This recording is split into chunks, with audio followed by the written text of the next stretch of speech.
Hello, hello, hello. Okay, so in this video we previously went over the external components of prokaryotes. And now in the notes for microbiology, let's go over the internal components of prokaryotes.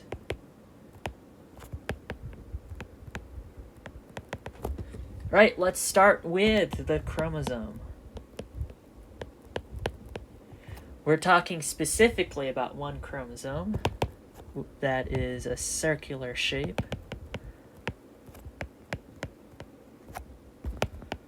And we're going to then, it forms this gel-like region where it's supercoiled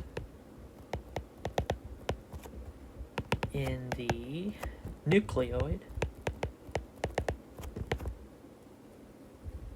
And it's packed tightly using proteins.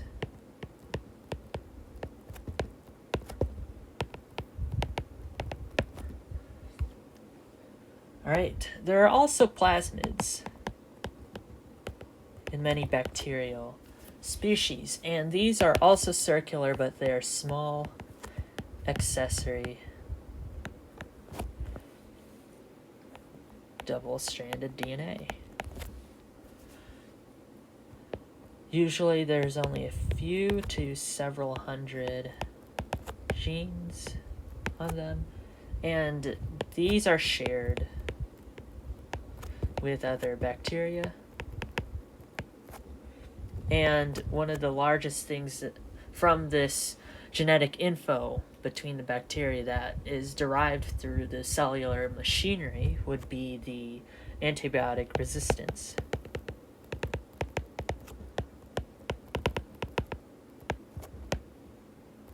Some bacteria may just so happen to carry a gene that codes for a protein that gives them a resistance to an antibiotic.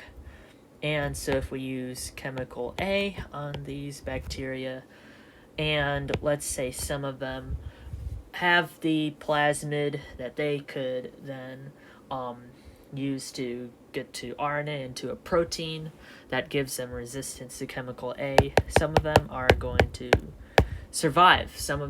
Most of them are actually going to die off from chemical A, the ones that weren't lucky enough to have the gene in the plasmid, but some of them are going to survive and then, of course, reproduce.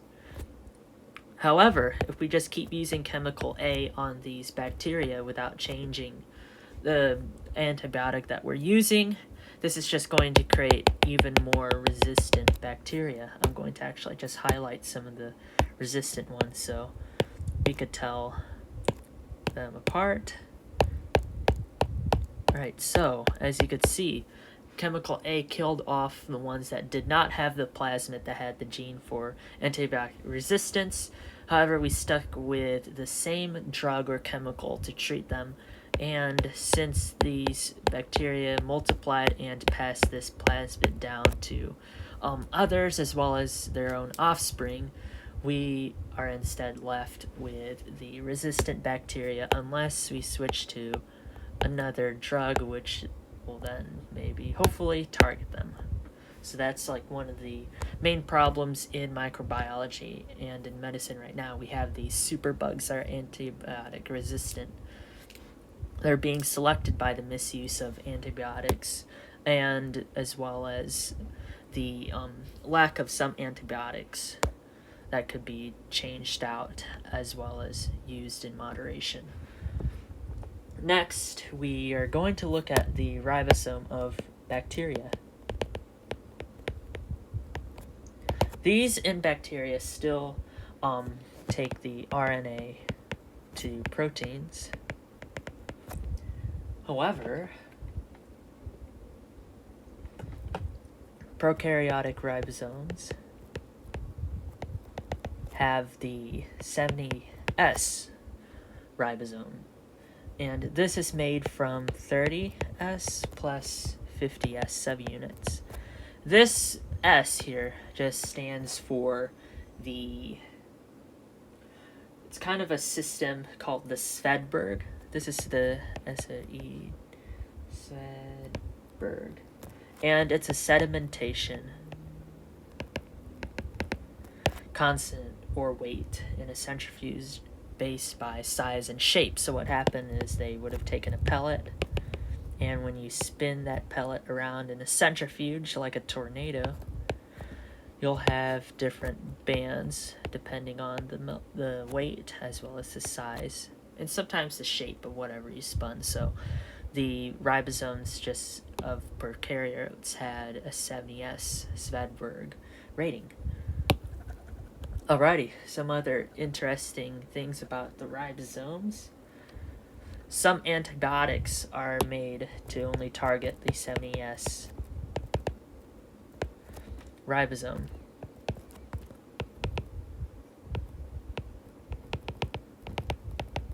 So, this would prevent the antibiotics from actually damaging eukaryotic cells and only targeting the microbes, specifically bacteria that have the 70S ribosome.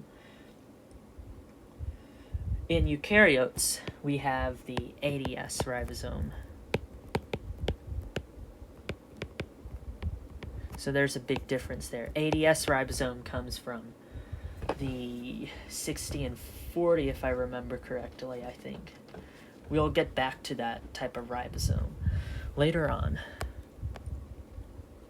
Alrighty, let's now look at the cytoskeleton. Back in the day, they didn't teach that the prokaryotes had a cytoskeleton, but due to the advances in technology and stuff, we do now know they do actually have a cytoskeleton. It's almost Halloween too, so why don't we make this spooky a bit? So skeleton, let's draw like some spooky Halloween stuff there. There we go. Okay. It's an internal protein framework.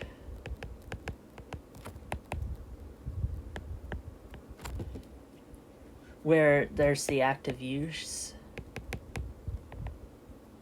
of these proteins for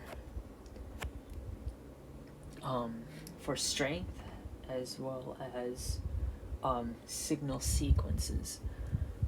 So these proteins in the cytoskeleton are involved in division as well as cell shape. So they're kind of like our cytoskeleton. Our cytoskeleton, of course, moves all the organelles around, but the prokaryote cytoskeleton still helps with the shape of the cell. All right, we also have storage granules in our bacteria. And the name is basically what they are. They're accumulations of different important molecules for the bacteria to use.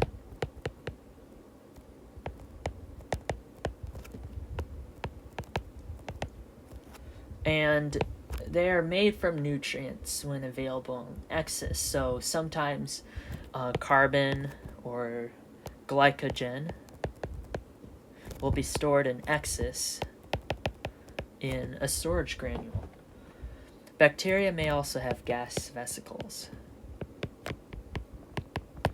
You know, if you think of a pond and if the sun is up here, there are bacteria that would like to photosynthesize, so they would use these gas vesicles to get up here in order to get some light. So gas vesicles actually control buoyancy.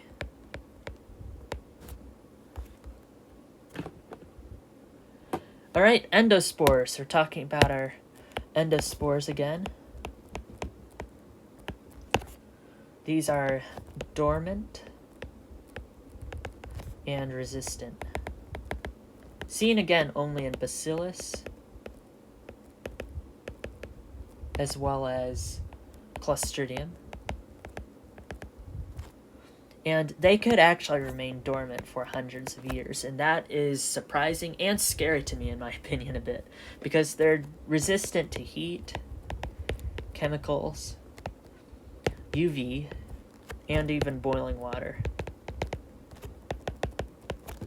It's important to find ways to get rid of these endospores because a lot of these are pathogenic. Bacillus and Clostridium species are very pathogenic.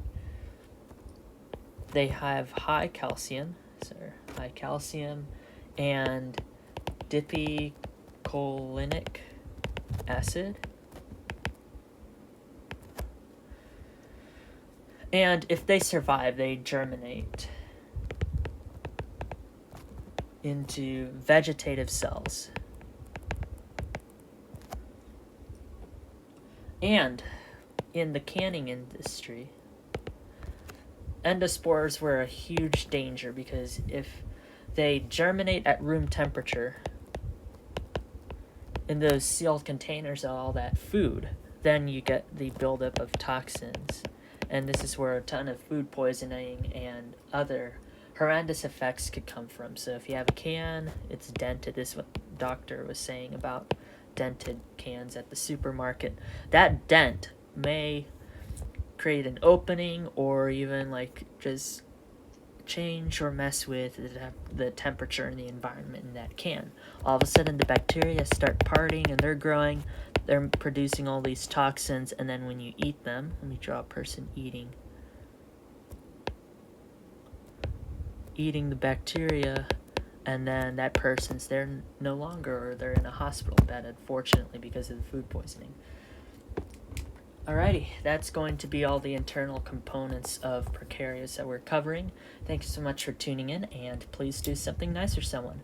Eukaryotes will be soon.